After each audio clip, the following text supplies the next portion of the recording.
Proliferate is a verb that means to grow, increase, or spread rapidly, often in a way that is widespread or exponential.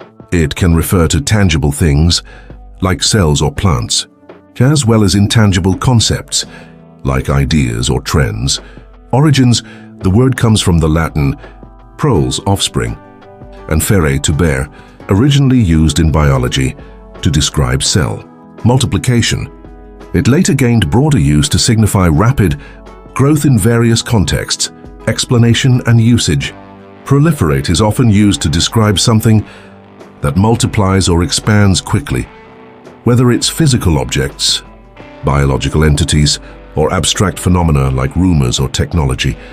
Example sentences: misinformation tends to proliferate quickly on social media platforms. After the rainy season, wildflowers proliferated across the meadow. Sounding synonyms: multiply, to increase in number, expand, to grow or extend in size, propagate, to spread or promote widely.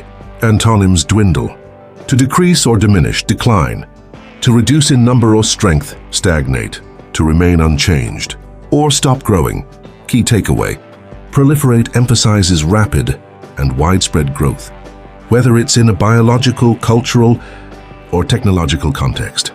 It conveys a sense of fast-paced multiplication or expansion,